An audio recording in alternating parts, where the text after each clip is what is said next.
कहना चाहेंगे आज के सखी कार्यक्रम?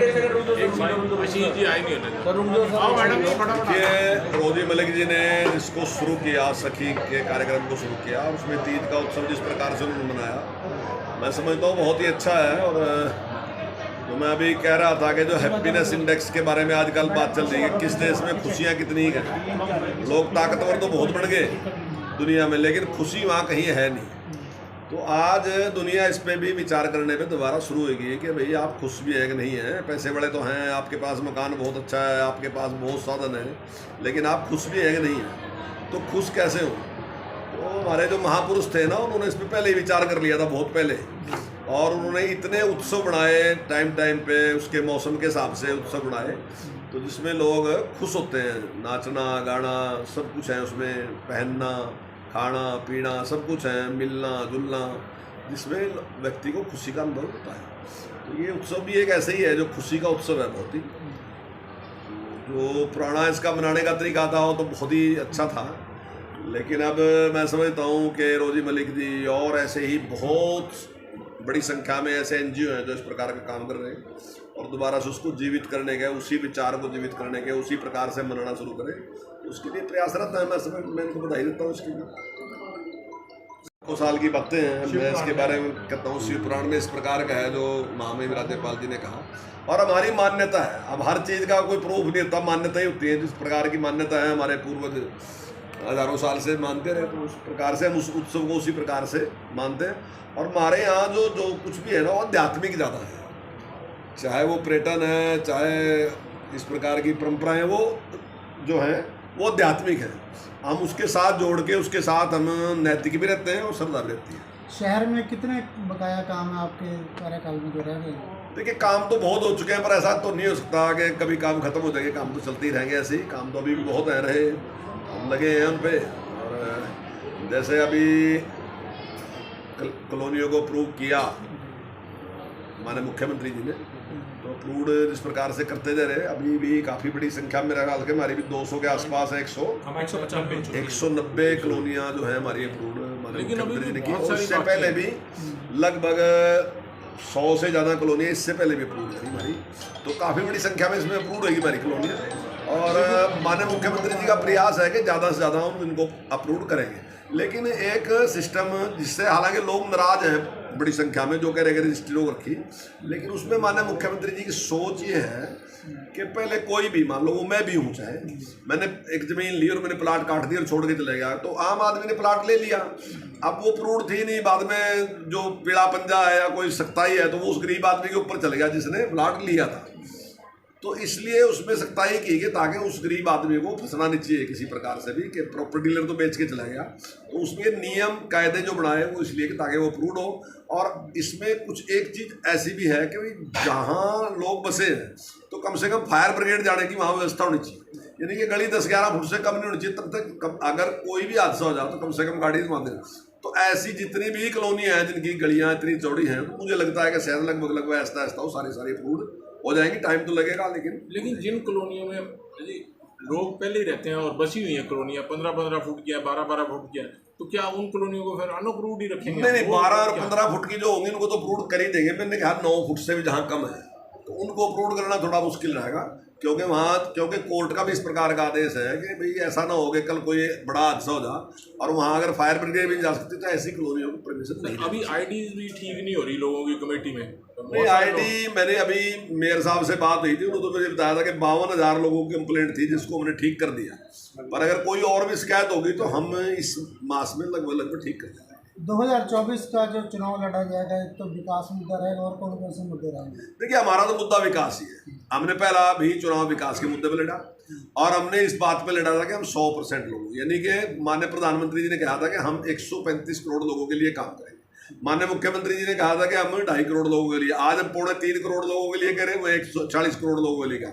हम ईमानदारी से इतने ही लोगों के लिए काम करें, हम किसी एक के लिए काम नहीं कर रहे, चाहे हमारी वोट दी चाहे नहीं दी। आज आप देख रहे कि हमने ऐसी व्यवस्थाएं कर दी कि किसी व्यक्ति को अगर उसका बीपीएल कार्ड बनना, गरीबी का कार्ड बनना उसका, तो उसको मेरे पास आने की जरूरत नहीं। उसे एमएलए की सिफारिश की, सरपंच की सिफारिश की, मेयर की सिफारिश की, पार्षद की सिफारिश की, किसी की जरूरत नहीं है, उसके घर चला गया। आयुष्मान कार्ड है, हालांकि पहले था ही नहीं, शुरू ही मोदी जी ने किया और उसको बढ़ाया माननीय मुख्यमंत्री जी ने। तो माननीय मुख्यमंत्री जी ने ऐसा कर दिया कि जिनकी 1,80,000 से कम आमदन है उस प्रत्येक व्यक्ति का आयुष्मान कार्ड दिया, लेकिन उसके लिए भी सिफारिश की जरूरत नहीं, हम उसके घर दे के आए कार्ड, बढ़ाया उसका कार्ड दे गए। ऐसे ही पेंशन के लिए था, कितनी सिफारिशें थी, आज कोई सिफारिश नहीं है। जैसे ही आदमी 60 साल का होगा तो उसकी पेंशन लगेगी, उसकी पेंशन हम उसके घर दे गए। तो ये सारी व्यवस्थाएं जो है उसमें किसी के साथ कोई भेदभाव नहीं। पंचायत का पैसा हमने सीधा देना शुरू कर दिया, वो पंचायत कांग्रेस का सरपंच है, किसी पार्टी का सरपंच, हमारा कोई लेना देना नहीं। हमने तो जितने लोग वहां रह रहे उनके लिए काम करना, किसी पार्टी के लिए काम नहीं, उसके लिए काम करना, बीजेपी के लिए भी नहीं, हमने इस जनता के भले के लिए काम करना और उस प्रकार से हम काम करने लग रहे। तो हम नहीं देख रहे कौन सी पार्टी का है, हम तो सीधा सीधा उसकी बात नहीं देख रहे, उसके पैसे डाल रहे कि मैं अपनी डेवलपमेंट करें। हरियाणा में जेजेपी के साथ गठबंधन रहेगा अगले चुनाव में? देखिए, चुनाव के गठबंधन की बात तो हाईकमान करेगा, जो सरकार का गठबंधन है उसको कह रहा है मैं रहेगा। सर, स्कूली शिक्षा स्तर को सुधारने के लिए क्या कुछ करें? स्कूल के लिए जितना काम हम कर रहे हैं मैं समझता हूँ कोई भी कर रहा दूसरा। जब दिल्ली का कई बार आप बड़ा वो एडवर्टाइज करते हैं, अभी तक तो 10वें नंबर पे भी नहीं आया, जितने सर्वे आज तक हुए उसमें कहीं भी दिल्ली है नहीं, कहीं भी आज तक। लेकिन उनकी बातें बहुत बड़ी बड़ी हैं, क्योंकि रोजाना अखबार के फ्रंट पेज पे एडवर्टाइज छपवा देते हैं, वो कुछ नहीं। अब चाहे टेक्नोलॉजी के मामले में अगर टैब दिए ना तो हम दुनिया में नंबर 1 है, हिंदुस्तान में नंबर 1 नहीं है, हम दुनिया में नंबर 1 है, किसी ने नहीं दिया। अभी हमें बाहर से भी निमंत्रण आया इसके बारे में, तो और दूसरे देश के लोग भी हमारे पास आए कि आपने किस प्रकार से ये सारा का सारा किया। जिस प्रकार से ऑनलाइन ट्रांसफर हमने की, अब पहले एक पूरा बिजनेस चलता था ट्रांसफर का, वो सारा का सारा हमने बंद कर दिया, ऑनलाइन, सब टीचर खुश हैं। अभी मेरे से उत्तराखंड के जो शिक्षा मंत्री थे उन्होंने पूछा कि सेटिस्फेक्शन लेवल क्या है, मैंने कहा 92% है। उसने कहा अनसेटिस्फेक्शन लेवल हमारा 92% है, मतलब थारा सेटिस्फेक्शन है, हमारा अनसेटिस्फेक्शन है। तो ये सारे के सारे सुधार हैं।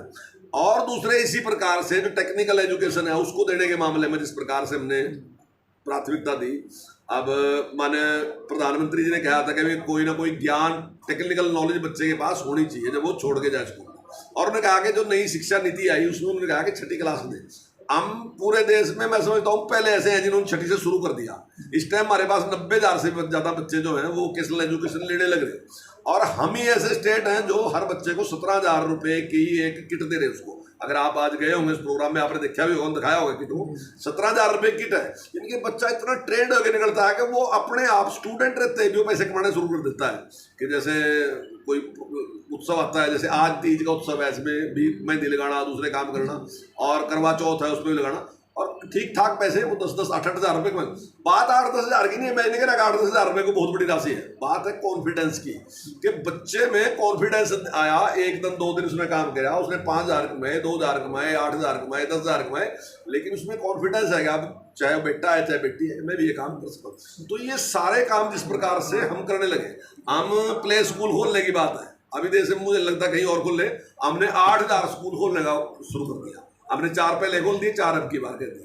तो ये सारा का सारा जो है जिस प्रकार से एजुकेशन के मामले में और उसकी बिल्डिंग के बारे में भी जिस प्रकार का हमने निर्णय लिया कि हम हर स्कूल में, यानी कि जितनी उसकी जरूरत है 6 चीजें हमने जरूरी कर दी, चाहे उसका रास्ता है, 4 दीवारी है, पीने का पानी है, शौचालय है, ड्यूल टैक्स है, चाहे प्लेग्राउंड है, ये 6 चीजें हमने कर दी। और उसमें 1 रुपए से लेके 25 लाख तक अगर जो भी खर्च होगा तो हम सीधा सीधा स्कूल को दे रहे हैं, और स्कूल की जो एसएमसी है वही उसमें खर्च करके उसको ठीक करेंगे। तो ऐसे बहुत से काम। अगर वन विभाग की बात की जाए तो वन विभाग में रहते हुए आपने जगाधरी विधानसभा में कितने पेड़ लगा चुके आप?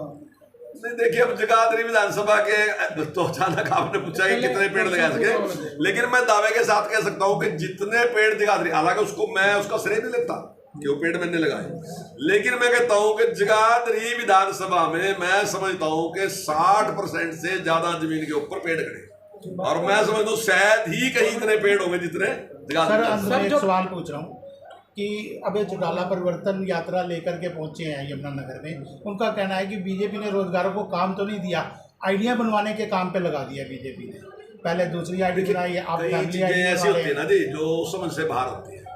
अब जो नई टेक्नोलॉजी है ना जी, कुछ जरूरी नहीं हर व्यक्ति की समझ में।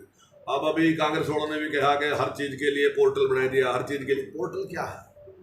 वो जो एक सिस्टम है, नया सिस्टम है, उसमें एक सॉफ्टवेयर डाल दिया, उसमें मैंने आपके लिए एक चीज निश्चित कर दी कि अगर ये आपकी हैं तो ये चीज आपको मिल जाएगी। मान लीजिए आपके नंबर इतने हैं, आप बैकवर्ड हैं, आपकी आमदनी इतनी है, आपने ऐसे शिक्षा ग्रहण, मतलब उस चीज को हमने डाल दिया उसमें। आप वहां गए और आपने उसका अपना बायोडाटा उसमें डाल दिया, और आपका बायोडाटा देख के मशीन फैसला कर देगी। अगर आप मेरे पास आओगे तो हो सकता है मैं आपके पक्ष में फैसला कर दूं, मुझे आपसे बहुत प्यार होगा, आपके पक्ष में कर दूंगा, अगर आपसे नाराज हूँ आपके खिलाफ कर दूंगा, लेकिन मशीन नहीं ऐसा करेगी, मशीन इंसाफ करेगी। तो ये जो सारा सिस्टम डेवलप करने लग रहे हैं ना जी, तो ये सारा का सारा इंसाफ का है, किसी के साथ भेदभाव। जो बात पहले दिन प्रधानमंत्री ने कही कि मैं 140 करोड़ का हूँ, 140 करोड़ के लिए काम करूंगा, जो मुख्यमंत्री ने कही हरियाणा एक हरियाणवी में एक, मैं 3.25 करोड़ के लिए काम, हम वही तो कर रहे हैं। वो मशीन से लग रहे हैं ताकि कहीं भी कुछ भी गड़बड़ ना आ सका, व्यक्ति पे आप लांछन लगा सका कि आपने बेईमान ना करा क्योंकि वो आपकी बरादरी का था, क्योंकि आपके गांव का था, क्योंकि आपके हल्के का था। लेकिन मशीन पे नहीं आप लगा सकते कि मशीन ऐसा कर देगी कि आप हल्के के थे नहीं थे, तो वही तो करने लग रहे। अब इनको क्या पता, अब ये जोड़ से पीछे से लमारी फाड़ का और लिस्टें फाड़ते हो और फिर दोबारा लिस्ट जारी करते हो, ये ऐसी कल्पना कहाँ कर सका। इनके लिए तो सब कुछ अपना हल्का, अपने लोग या अपने समर्थक, वही सब कुछ है। मेरे लिए वो नहीं है, मेरे लिए पूरा हरियाणा है। मनोहर लाल जी के लिए पूरा हरियाणा, हर आदमी मनोहर लाल जी के लिए महत्वपूर्ण है, उसके लिए काम करें। Sir techno